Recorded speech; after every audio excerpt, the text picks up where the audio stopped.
काशी में नजारा है।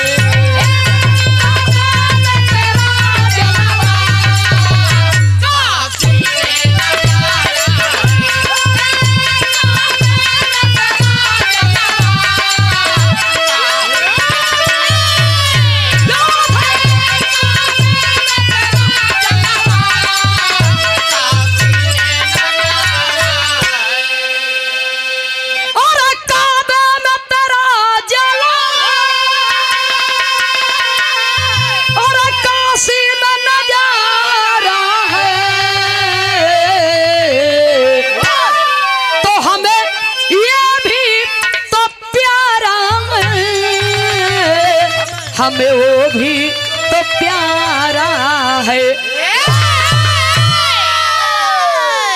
सेवा में श्रीमान हरिकेश गौतम जी सादर 101 रुपया दे करके सम्मान किए। बहुत बहुत सादर नमन आशीर्वाद के कामना बा। ए दीदी सुना हो बहूजी लोग दीदी लोग जात हो कहाँ? अरे जा मत तनी बैठा 10 मिनट बैठला रह आज जब हम खाब तब खाऊ उपवास करे उपवास देखा भाई हम है भगत आप है भगवान। श्रोता कलाकारों के मुकद्दर के मालिक होते हैं। हाँ तो आप लोग चाहबत गवैया गाए न चाहबत न गाए। कवि को संकेत करना पड़ा कहना है बाबूजी। गाने के अंदर भाव लिखना पड़ा कैसे मास्टर साहब?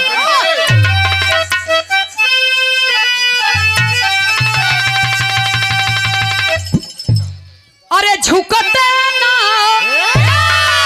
हे झुकते ना कभी ना हरी।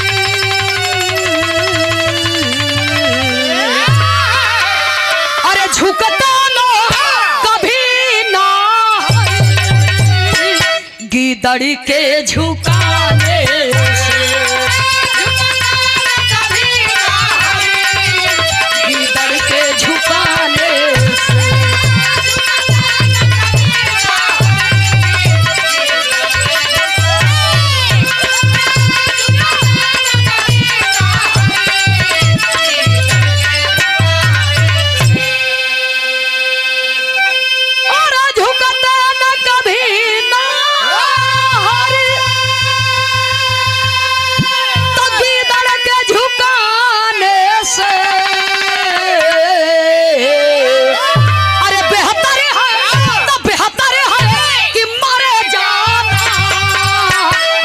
पीठ दिखाने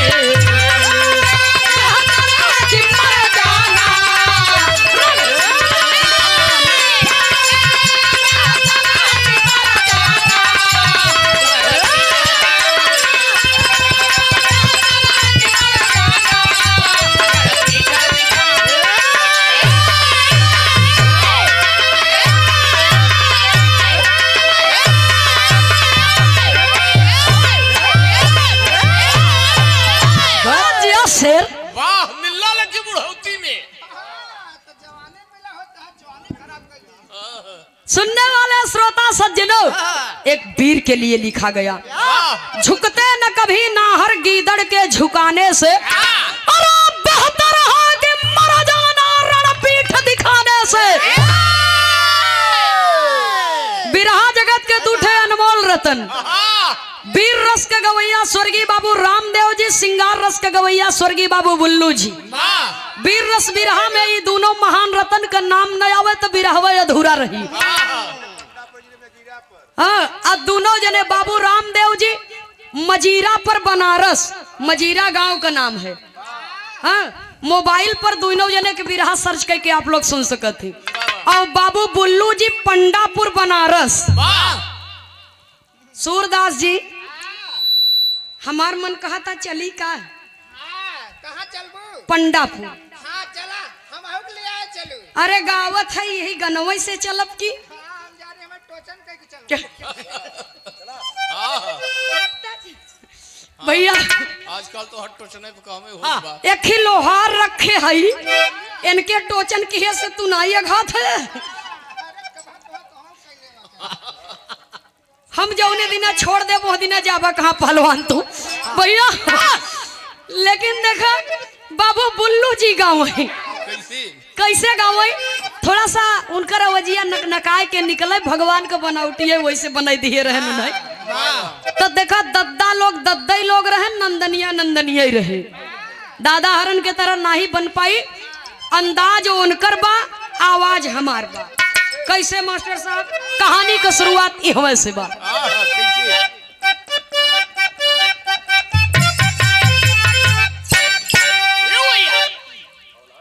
फौलाद हिंद का सीना जब जब कोई अजमाया ना चला जोर अंदर वीरों ने जोश दिखाया। गढ़वाल जिला अंतर्गत एक गाँव है नामी गुमान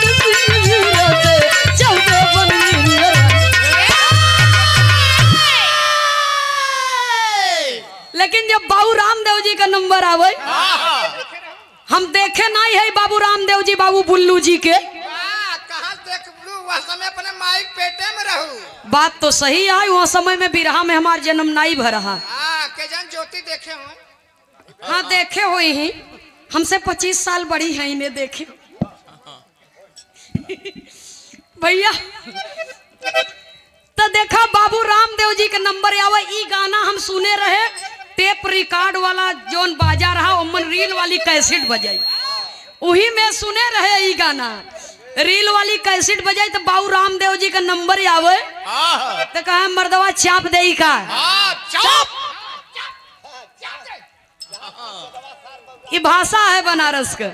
अपने यहाँ कहीं बहादुर डटा रहो वैसे जौनपुर में आधा जौनपुर अवधी बोलत है आधा जौनपुर भोजपुरी तो ज्यादा समझावे के हमें जरूरत नहीं बा। बाबू रामदेव जी गाँव कैसे गाँव है तनी रियाज वाली गीत बा मास्टर साहब कहना है।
हम तो है लड़ाई न भेजब सीमा पे। हाँ जाना सही विकलांग हुआ। एक बात जान ल देखे वाले मनई कुछ कह सकत ही कसर लेकिन एक कसर न करी। हाँ ये अनवा मुंह सोई यही हुआ सब है। हाँ केवल उखाड़ा तो बस। ओ जानत है ओए तू देखबई करत है ना ने न मरियन मरीजी बनाई दे। एक मिनट, सुधीर कुमार, श्रीमान सुधीर कुमार जी पूरा रजवार से सादर 101 रुपया दे करके सम्मान किए। श्रीमान रवि यादव जी धनी गोपालपुर की पावन सरजमी से सादर 101 रुपया दे करके सम्मान किए।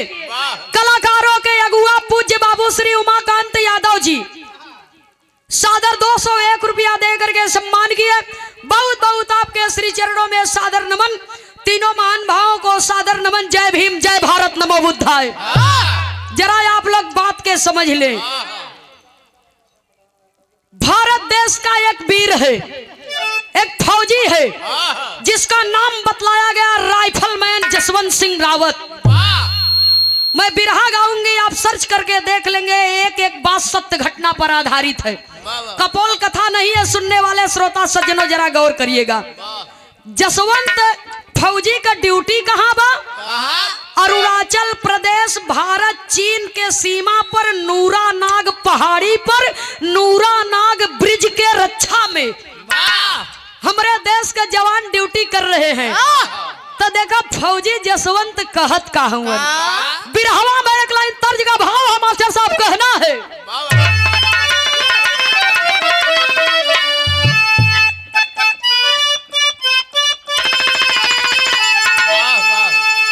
अरे रहली मत मातंग में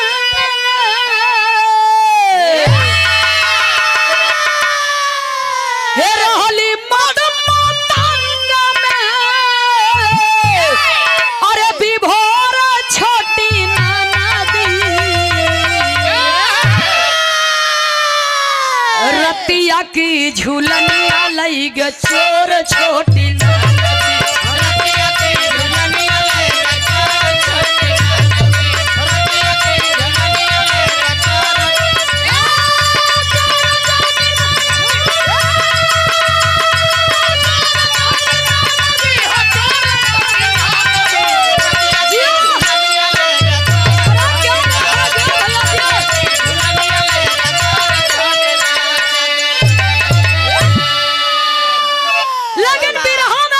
संकेत करना पड़ा। ये तो बाबू बुल्लू जी का लेकिन देखा यही के तनी सरज के तोड़ मरोड़ के तब बाबू रामदेव जी का कागा से कोयलिया के अरे कागा से कोयलिया के अरे गीत खोजले बजरिया में मीत नाही मिली है। खोजले बजरिया में मीत नाही मिली है।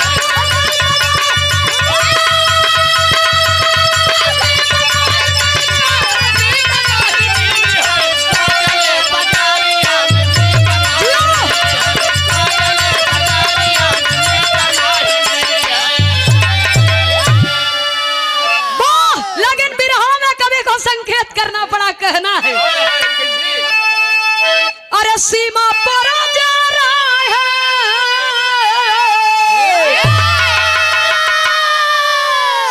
है सीमा पर जा रहा है अरे तैनात वीर बागी हो माई यऊ बहिन के लागई आचरा न तागी हो माई यऊ बहिन के लागई आचरा न तागी हो माई यऊ बहिन के लागई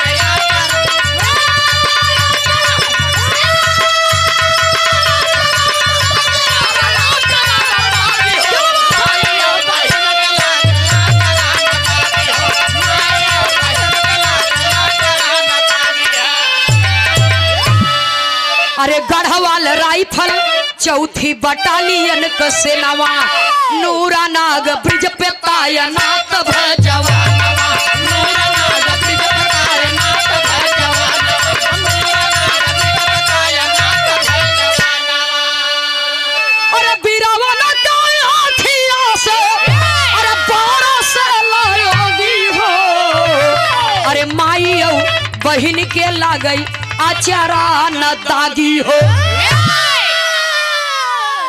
हमारा देश देश का जवान फौजी जसवंत कहता है कि साथियों, भारत देश को आजादी बड़े मशक्कत से मिली है। जवानियां लाखों बेदी पर चढ़ी, हुए कुर्बान भगत सिंह झांसी वाली रनिया रे जवानियां लाखों बेदी पर चढ़ी। इस देश को आजादी दिलाने में ना जाने कितने माओ की गोद सुनी हो गई है, ना जाने कितने बहनों का रक्षा बंधन का त्योहार सुना हो गया है, और ना जाने कितने सुहागिनों का सुहाग सुना हो गया, और ना जाने कितने बच्चे अनाथ हो गए। तब जाकर के इस देश को आजादी मिली है। तो आजाद भारत के भक्ति में जो हमारे देश के माँ बहनों की निष्ठा है, उनके पवित्र दामन पर कभी दाग न लगे हमारे किसी भी कर्मों के कारण। मर जाना लेकिन अपना पीठ रण में मत दिखाना। धीरे धीरे समय बीतत बा, समय बीतत बा बाबूजी। वहां की दो स्थानीय लड़कियां नूरा और शीला, गजब की खूबसूरती है, गजब की खूबसूरती है बाबूजी। पतली कमर, लंबा बाल, नागिन जैसे छोटी पीठ पर लहरात बा जब चले तो पूरा पहाड़ी नागिन देखा था। देश को सरहद फरमा जात बा। अरे वाह,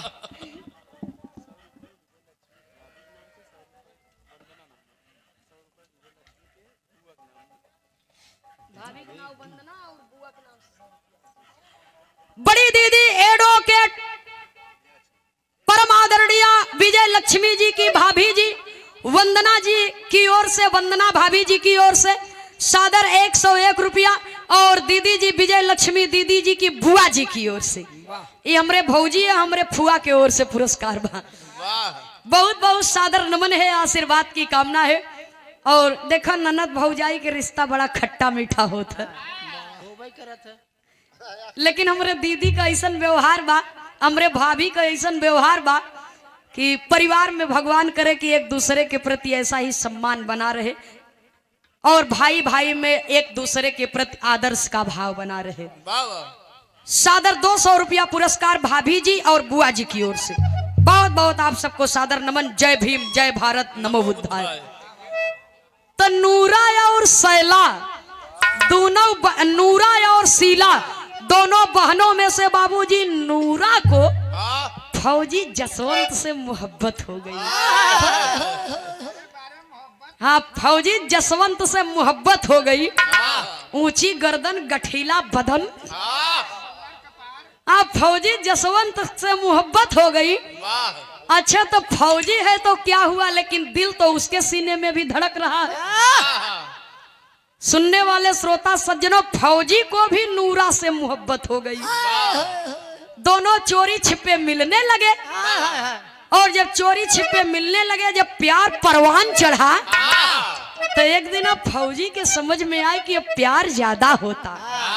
आई प्यार के चक्कर में अपन पहला फर्ज देश सेवा हम भुलाए जा, तो दुनिया हमें गाली दे। कहते हैं कि आ नूरा, अब तू हमसे रोज रोज मिले यहाँ मत आवा करा। अगर हमरे पास टाइम मिली तो हम तो से खुदे मिले चली आई। जा अपने घरे, मिजाज मत गड़बड़ावा जा। हाँ, प्रेमिका बहुरहिया तो चली गई, लेकिन यहर न फौजी मितवा का मन लागत बा, न ओहर प्रेमिका का मन लागत बा। तब कवि के यहाँ लिखे के पड़ा बिरहा में एक लाइन बड़ी बेजोड़ धुन है मास्टर साहब। कैसी?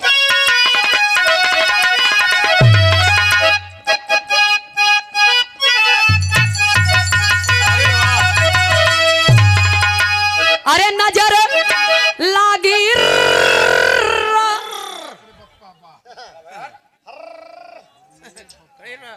ए मास्टर, तू कहे चिंकत है?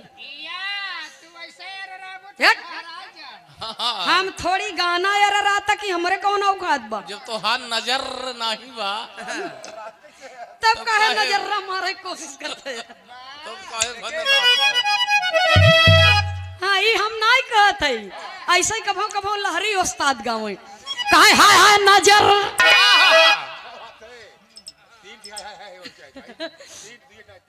हाँ, कहा अरे हाय हाय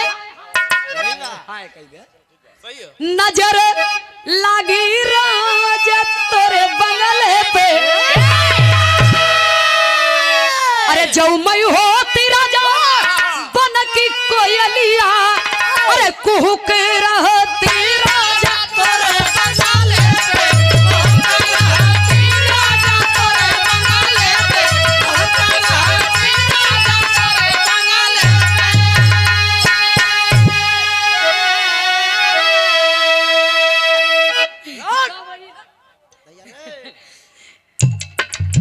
लेकिन देखा है हाँ, गाड़ी में भाव है।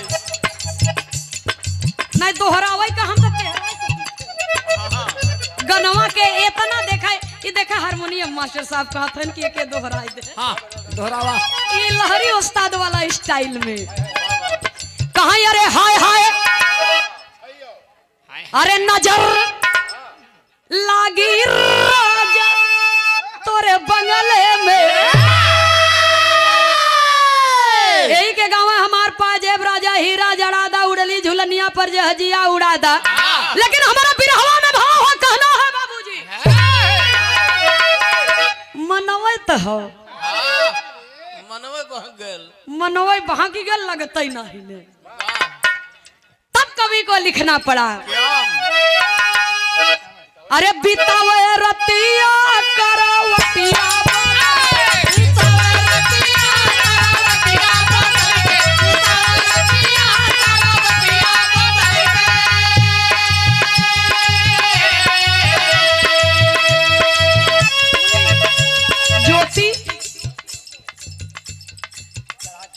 ये दुनिया में प्रेम बड़ा अनमोल होता है, हाँ, लेकिन प्यार बहुत खतरनाक होता है। वो दोनों को मन का दशा का बा। अरे सोने कोठरिया में, सोने कोठरिया में अपना टहल के बितावे रतिया है। उतना बड़ा खर्च है, उतना ही बढ़िया होके मेंटेनेंस चाहत बा।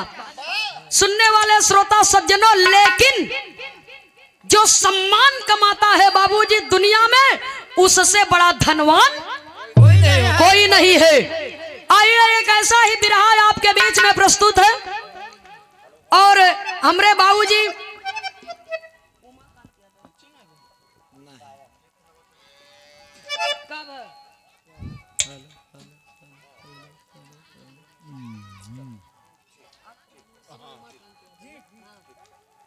और पूज्य बाबू श्री उमाकांत यादव जी का ये आदेश रहा कि समय आप सब जानती हैं, आप चैनल की गायिका हैं। वैसे टीवी चैनल का गायिका तो न हो, लेकिन पब्लिक चैनल का गायिका हम जरूर है। अब पब्लिक चैनलों में ऐसा ऐसा दंगल हमारे जीवन में हो गया बा, हाँ, कि 35-35 40-40 मिनट के बिरहा में सवाल जवाब दोनों करे के रहा। तो इसलिए कोशिश करब। और एक गीत का फरमाइश रही, कभी जी राम बनवाई मनई मनैया बनवाई राम के। कहाँ एक गाय है भैया जी कहें वकील साहब के संगे जो उनका साथी हैं दूठी, कहीं बहन यूट्यूब पर देखत रहे हम आपके, और आज पहली बार हम बिरहा आपके सही सही सुनत है। पहली बार जिंदा देख रहे हैं। का कहे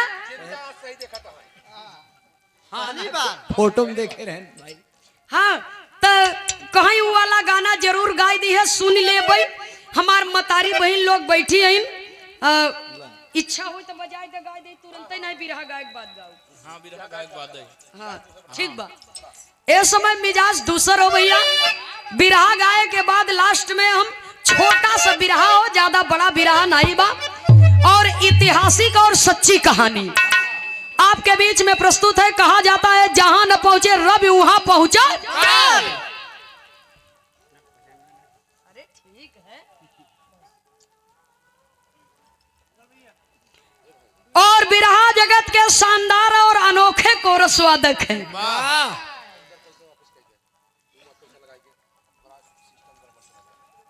और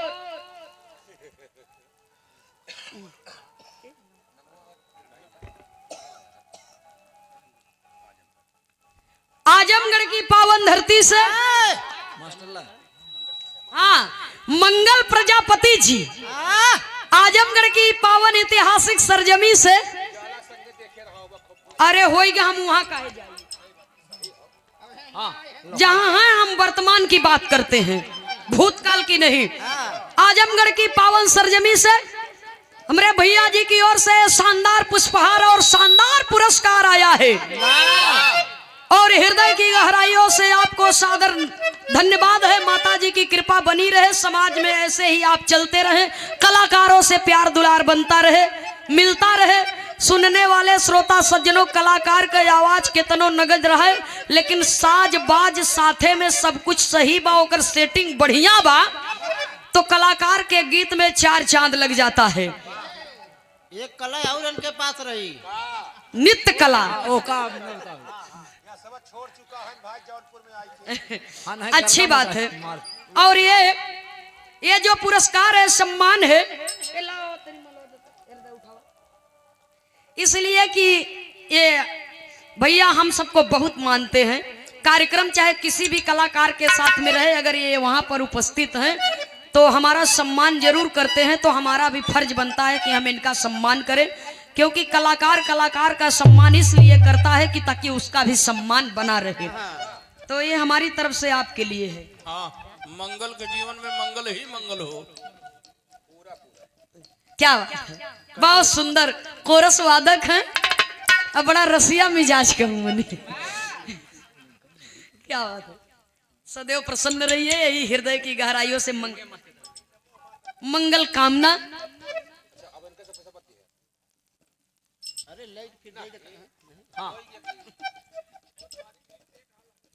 हमारा पूर्वांचल चैनल से श्रीमान संतोष भाई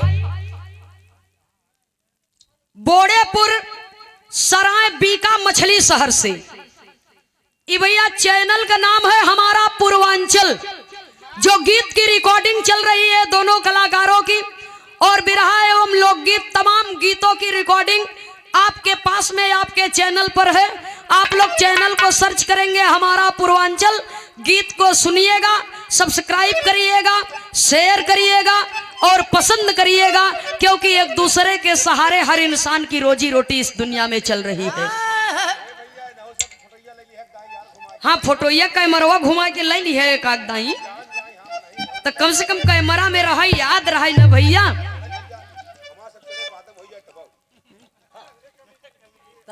एक जनी बनारस के गायिका सारनाथ के हम मिली रहीन। हाँ, कहीं जौन बतोहरे इलाहाबाद में हम हैदर अली जुगनू से गावा, लाल जी लोहरी से गावा, राम कैलाश जी से गावा। दुर्भाग्य है कि वो इस दुनिया में नहीं है।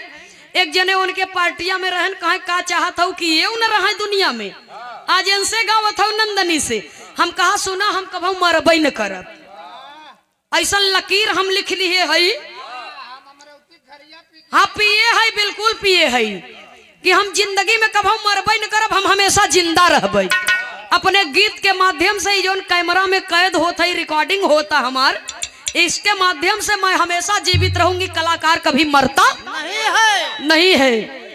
आइए, एक बिरहा आपके बीच में प्रस्तुत है। कहा जाता है जहां न पहुंचे रवि वहां पहुंचे कवि। हमारे मंच पर उपस्थित हमारे पूज्य कवि जी, जिनके सानिध्य में हमारा लालन पालन हुआ है, जिनकी देन है कि ये बिरहा समाज हमें मिली है। पूज्य कवि जी श्री खेमराज यादव जी मोछ वाले, कवि जी के श्री चरणों में सादर प्रणाम करती हूँ, श्रोता भगवान को प्रणाम करती हूँ। बिरहा की प्रस्तुति करने जा रही हूँ। तो देखा, हम इलाहाबादी खाटी गवैया आई, ककहरा बंदिश छंद चाहे जितनो सुन ले, वीर रसोस्तनी हमसे कमाई हाथ है, लेकिन कोशिश करब। यही बड़े तो जन्म लिए है, कोशिश करब। सुनाई वाले बाबूजी, अब गलती होए तो क्षमा चाहत। थोड़ी देर के बाद बाहो सही मिजाज में रह।